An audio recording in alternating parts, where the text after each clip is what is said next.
ఈ నెల 19న కామారెడ్డిలో గౌతమ్ న్యూరో వారి సౌజన్యంతో ఉచిత మెగా హెల్త్ క్యాంప్. అనకాపల్లి జిల్లా కొమిరిలో బయటపడ్డ సొరంగం. భారీగా గుప్త నిధులు ఉన్నాయనే అనుమానం. సొరంగంలో ఏముందో అని లోపలికి వెళ్లిన వ్యక్తి రాజుల కాలం నాటిదే అంటున్న అధికారులు. అనకాపల్లి జిల్లా కొమిరా గ్రామంలో పురాతన సొరంగం బయటపడింది. కుళాయి పనులకు పైప్లైన్ల ఏర్పాటుకు కాలువ తవ్వుతూ ఉండగా గ్రామ సచివాలయ భవనానికి సమీపంలోని షటిల్ కోర్టు వద్ద ఈ సొరంగం కనిపించింది. దీని పక్కనే జగనన్న కాలనీలో కోళ్ల అర్జున అనే వ్యక్తి ఇల్లుండగా సమీపంలోనే గ్రామ సచివాలయం, రైతు భరోసా కేంద్రంతో పాటు నూతన భవనాలు నిర్మాణంలో ఉన్నాయి.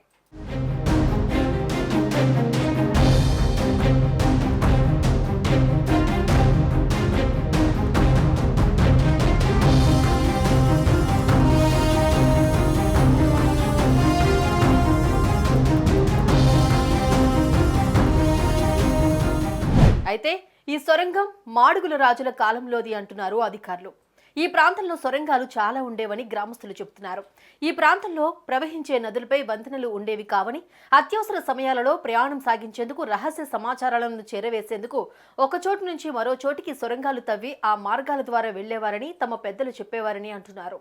జగనన్న కాలనీకి ఇంటింటి కొలాయికి జేసీపీ వచ్చి తవ్వకంలోనే అది తవ్వుతుంటే అక్కడ సొరంగం లాగా కలపించింది. ఆ కలిపింతా జేసీపీ ఆయన ఆపేసి ఆ పక్కనున్న వాళ్ళతో చెప్పారు, ఇలాగ ఏదో గృహలాగా కనపడుతుంది, గుయ్య పెద్దగా ఇది అవుతుంది, లోపల ఒక 30-40 మంది పట్టి ఇది ఖాళీ ఉంది, ఇంకా లోపలికి సొరంగం లాగా ఉంది, ఆ సొరంగం లాగా ఉంది, నాకు మరి ఇంకేం ఊపిరి అందలేదని వెనక్కి తిరిగి వచ్చింది. ఆ తిరిగి వచ్చేసి ఏడు జరిగింది అని మేము అడిగితే ఇలాగని చెప్పాడు. సొరంగం మాత్రం చాలా లోపలికి ఉన్నది అని చెప్పాడు. విట్నెస్గా పోలీసు వారికి చెప్పినారు. పోలీసు వారు చేయని ఎంఆర్ఓ గారికి ఉదయం వచ్చినట్టుకి ఎంఆర్ఓ గారికి మేము తెలియ. తాజాగా ఓ సొరంగం బయటపడటంతో లోపల నిధులున్నాయనే పుకార్లు వస్తున్నాయి. దీంతో సొరంగంలో ఏముందో చూసేందుకు జనం ఆసక్తిగా తరలి వస్తున్నారు. ఈ క్రమంలో ఇది సొరంగమా కాదా అనే అనుమానంతో ఊరి పెద్దల సమక్షంలో ఓ యువకుడు లోపలికి వెళ్లాడు. 4 అడుగుల వెడల్పుగా ఉన్న సన్నటి సొరంగ మార్గంలో తాడు సాయంతో లోపలికి చేరుకున్నాడు. వెళ్లే కొద్దీ చాలా చీకటిగా లోతుగా ఉందని, 30 మంది పట్టేంత విశాలమైన ప్రదేశం కనిపించిందని చెప్పాడు. లోపలికి వెళ్తున్న కొద్దీ బయటి వాళ్ళ మాటలు వినిపించకపోవడం, పైగా ఆక్సిజన్ సరిగ్గా అందకపోవడంతో తిరిగి బయటకు వచ్చేసాడు ఆ యువకుడు.